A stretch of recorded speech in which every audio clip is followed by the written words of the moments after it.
Hi అండి, అందరికీ నమస్కారం. ఈరోజు మన కిచెన్లో అయితే కాకరకాయ కర్రీని అయితే ప్రిపేర్ చేస్తున్నానండి. ఈ కాకరకాయ కర్రీని చాలామంది ఇష్టపడరు, కానీ ఎన్నో ఆరోగ్య ప్రయోజనాలు ఉన్న ఈ కాకరకాయ కర్రీని అయితే నేను ఎలా ప్రిపేర్ చేస్తున్నానో ఈ వీడియోలో అయితే మీకు చూపించబోతున్నానండి. నేను ఈ కాకరకాయ కర్రీని ప్రిపేర్ చేయడం కోసం ముందుగా అయితే కాకరకాయలని నీట్గా క్లీన్ చేసి కట్ చేసుకొని పక్కనైతే పెట్టుకున్నానండి. ఇది ఫ్రైలా కాకుండా సూపీగా కొంచెం స్పైసీగా ఉండటం కోసమైతే నేను సూపు పెట్టుకొని కాకరకాయ పులుసుని అయితే తయారు చేస్తున్నానండి.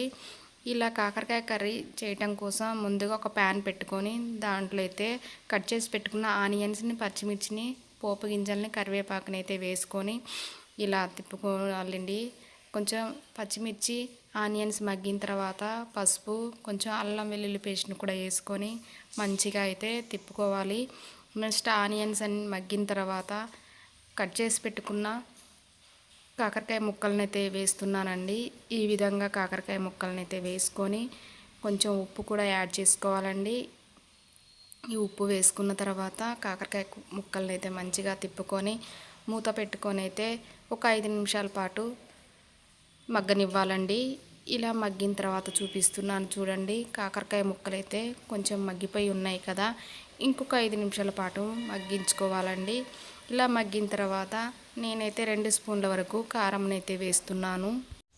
కారంలోని పచ్చివాసన పోయే వరకు కారంనైతే నూనెలో అయితే ఒక 5 నిమిషాల పాటు వేయించుకోవాలండి. ఇలా వేయించుకున్న తర్వాత ఒక 5 నిమిషాలు అయితే ఉడికించుకోవాలి. ఇలా ఉడికించుకున్న తర్వాత చూపిస్తున్నాను చూడండి.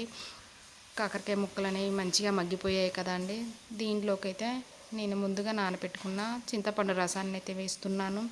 ఈ విధంగా చింతపండు రసాన్ని అయితే వేసుకున్న తర్వాత మరొక 10 మినిట్స్ పాటు అయితే ఉడికించుకోవాలండి. టేస్ట్ కోసం ఉప్పు సరిపోయిందో లేదో చూసుకొని కొంచెం సరిపోకపోతే కొంచెం ఉప్పునైతే యాడ్ చేశానండి. ఈ విధంగా అయితే కాకరకాయనైతే ప్రిపేర్ చేస్తున్నాను. మరొక 5 నిమిషాల తర్వాత ఇలా ఉడుకుతూ ఉన్నప్పుడైతే గరం మసాలా పౌడర్ని అయితే యాడ్ చేసుకోవాలండి. అంతేకాక ఈ సూప్ అనేది చిక్కపడి దగ్గరకైతే వచ్చింది కదండి. ఇక నెక్స్ట్ అయితే కొంచెం ముందుగా తరిగి పెట్టుకున్న కొత్తిమీరని అయితే వేసుకోవాలండి.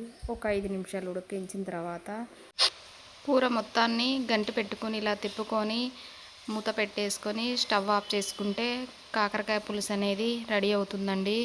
ఈ విధంగా నేనైతే కాకరకాయ సూప్ని అయితే తయారు చేశానండి. ఈ వీడియో మీకు నచ్చినట్లయితే లైక్ చేయండి, మా ఛానల్ని సబ్స్క్రైబ్ చేసుకోండి, లైక్ చేయండి, కామెంట్ చేయండి. వీలైతే మీరు కూడా ఒకసారి కాకరకాయ కర్రీని అయితే ఎప్పుడు ఫ్రైలాగా కాకుండా ఇలా ఒకసారి సూపీగా కూడా ట్రై చేసి చూడండి. మా వీడియో మీకు నచ్చినట్లయితే లైక్ చేయండి, సబ్స్క్రైబ్ చేయండి. Thank you.